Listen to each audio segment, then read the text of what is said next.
नमस्कार, देशोन्नतीच्या स्पेशल रिपोर्टमध्ये मी कुंती आपलं स्वागत करते।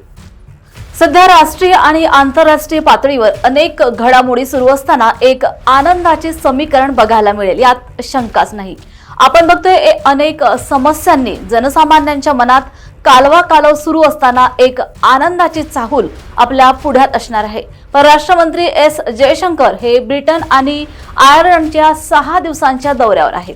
काल त्यांना लंडनमधील चॅथम हाऊसमध्ये काश्मीर प्रश्नावर प्रश्न विचारण्यात आलाय।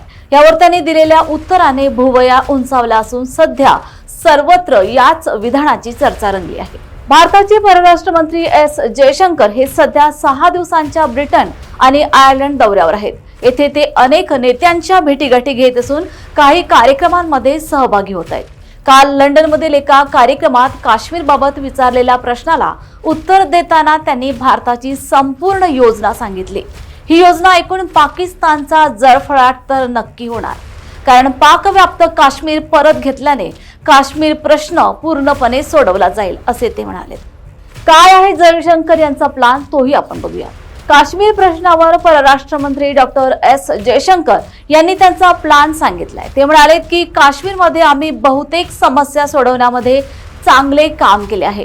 कलम 370 हटवणे हे एक पाऊल होते। त्यानंतर दुसरी पायरी म्हणजे काश्मीरमधील विकास, आर्थिक क्रियाकलाप आणि सामाजिक न्याय पुनर्संचयित करणे असे ते म्हणाले। सरकारच्या या प्लॅनमुळे काश्मीरमध्ये बरेच बदल पाहायला मिळाले आहेत। तर तिसरी पायरी म्हणजे 370 नंतर काश्मीरमध्ये निवडणुका घेणे, ज्यामध्ये खूप जास्त मतदान झाले असे त्यांनी नमूद केले। हा प्लॅन सांगताना आपण काश्मीरचा तो भाग परत येण्याची वाट पाहत आहोत, जो बेकायदेशीर पाकिस्तानच्या ताब्यात आहे।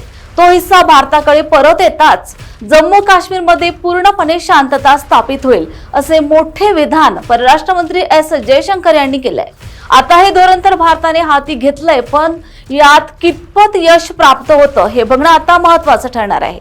पण या सगळ्या प्रक्रियेत भारत आणि पाकिस्तान यांच्यात युद्ध होण्याची शक्यता नाकारता येत नाही, कारण पाकिस्तान देखील काश्मीरच्या त्या भागावरच आपला वचक सहजासहजी सोडणार नाही।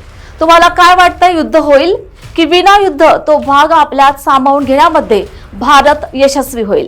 आम्हाला कमेंट्स बॉक्समध्ये नक्की कळवा आणि बघत रहा देशोन्नती।